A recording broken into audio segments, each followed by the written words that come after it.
not just fantasy football that we're going to talk about here today, because Stephania, I want to say to you, Happy Veterans Day. As the daughter of a veteran, I understand, and more than most people do, the idea that service members' families go through just as much as service members themselves, and there is a lot that is a part of being able to be a part of someone that is a veteran. And so I just want to say thank you for that. And, well, thank you. Coming from veterans. you, we did talk about this yesterday when we signed off the show. My father was an Air Force veteran. Most people know my father passed away this year. So, you know, it's tough Remembrance Day for us, but we're so proud of his service, and it really shaped all the choices that he made afterwards, including living out in California.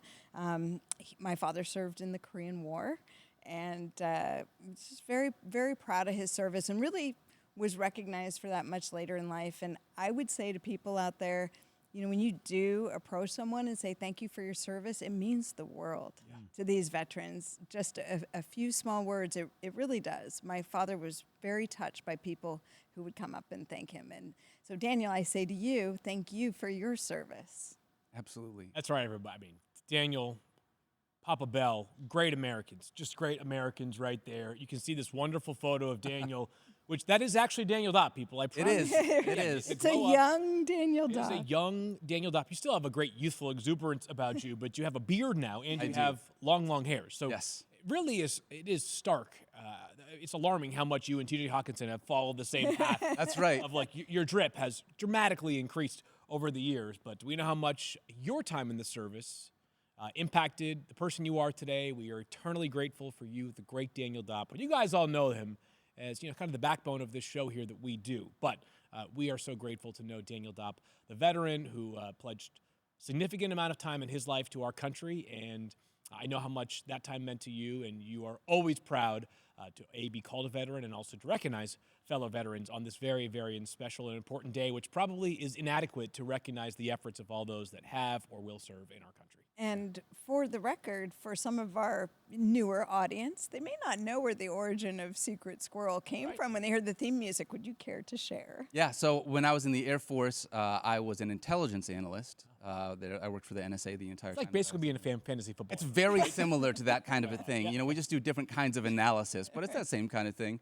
And so when you work in that career field, your nickname is a Secret Squirrel. Got it. And so that's where it came from as a part of that. I wrote down a handful of things, if you guys don't mind me sharing them. Go for it. Floor is yours. I'll try really hard to get through it without being emotional. But being a veteran is very important to me. Veterans Day will for always and forever be a reminder of the pride that I have in this country and our nation, and the freedoms that come along with that. And the United States is one of those countries that I feel like is different than so many other places because of the fact that the freedoms that we have extends to everybody, all the citizens that are inside of this country, those freedoms to be who you want to be, to love who you want to love, the pursuit of your happiness, to find that American dream.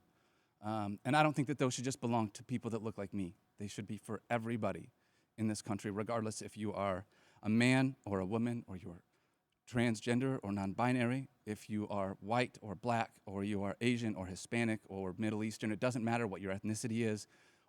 If you are straight or gay, or if you are a Christian, or you are Jewish, or you are Catholic, or you don't have a religion that you subscribe to, or if you are a Republican or a Democrat, or you don't have a political affiliation, at the end of the day, what matters most is that you are a human being.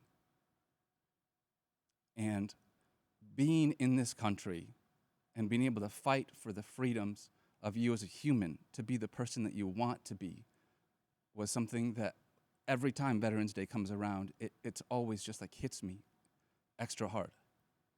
I know that I have been at the top of the privilege food chain, being a straight white male in our country, but those privileges should not just be for people like me. They should be for everybody, period, across the board. To me, I feel like that's what being a patriot is when I think about being a veteran, is being able to stand up for freedoms for everybody, not just people that look like me. And so I am choosing love and hope, and seeing every day as a chance to be better and to do better for our country And I hope that if you are watching this or you are listening to this, that you will meet me there in loving other people, in learning from your mistakes, and helping to make this country be a better place every single day. I think those are the true patriots of our country, people that want to embrace those values and help uplift everybody inside of our nation. And so I'm so proud to be able to have been a veteran and to have stood up for those freedoms and privileges for everyone, capital E, everyone in our country. So that is what being a veteran means to me. And today is always that eternal reminder of the sacrifices that so many people have made for our country so that we can be the people that we want to be, and that I can talk about football on this stupid fake football show alongside you two beautiful people.